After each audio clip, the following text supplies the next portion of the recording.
Hi, I'm Dr. Scott Whittle. I'm a child psychiatrist. I've been treating mental health and substance use disorder for going on about 3 decades now.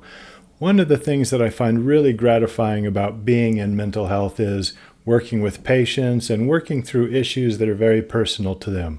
That part is incredibly rewarding and gratifying. Most of the time, that discussion revolves around diagnoses, and diagnoses create naturally a certain amount of anxiety in people. They have pretty fundamental questions like, does having this diagnosis mean that I'm broken? A lot of personal feelings and probably sense of self is tied up in that discussion. And one of the diagnoses where that discussion gets pretty sensitive is ADHD, or Attention Deficit Hyperactivity Disorder. That discussion frequently happens with younger children. Now, increasingly, younger adults are being diagnosed with ADHD, but still, some of those same issues are usually at play because most of these individuals don't have a collection of other diagnoses. For most people being diagnosed with ADHD, this is their first diagnosis. And even beyond the sensitivity of a first diagnosis or a diagnosis like ADHD, there are some features about ADHD that make it somewhat unique, and I'd like to dive into what those are. First, ADHD is based on a really common attribute or characteristic called attention. The issue here is that attention is something we all experience. So to better understand the diagnosis of ADHD and how you might answer some of those critical questions, let me dive into a little bit of what I think makes ADHD unique. Number one, ADHD is fundamentally based on a characteristic that's essentially universal: attention. All of us have a feeling about attention, whether we have a short attention span, a long attention span, or anywhere in between. We all experience it on some level. And so this universality of attention makes it pretty compelling. Then beyond that, attention itself has some pretty unique characteristics. Most of us view attention as kind of a brain characteristic, if you will. And most characteristics, they're with us our entire lifespan. Whatever capacity for attention we have when we're little, it's the same capacity for attention that we have throughout our entire lifespan. Now, that doesn't mean we have the same attention span every day or every moment of the day.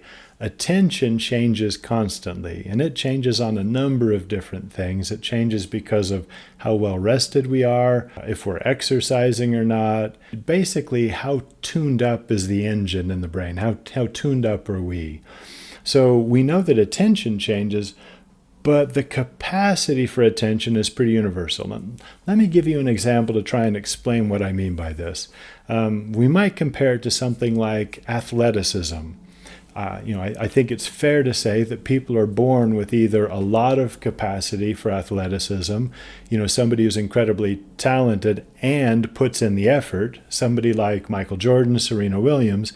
And then there's those of us who, no matter how much energy we put into being athletic, we're not really going to perform. And so, that's what I mean by the capacity for attention. Some critics of the diagnosis of ADHD suggest that because it's such a fundamental piece of who we are, having a good attention span or not, that suggests that it's not really a diagnosis at all, that it's just different variation within the human experience. And I think that's a reasonable point, but it ignores one really important feature that I think we have to discuss. What really brings the diagnosis of ADHD home is the functional impairment piece. And when I'm sitting in my office with somebody who's wondering whether they have the diagnosis of ADHD or not, the criteria of ADHD are something we move through pretty quickly. There's a lot of questions about whether you have a good attention span, and then it moves into questions about whether you have the hyperactivity component or the impulsivity component. But those questions honestly are pretty straightforward. Where the discussion gets really human and gets really real is when you're talking about the functional impairment that comes along with the diagnosis. And this is where, two good examples, one of a young child, one of a younger adult. The younger child is sitting in their classroom setting, feeling disconnected from the coursework, feeling disconnected from their peers because they're not having the same experience.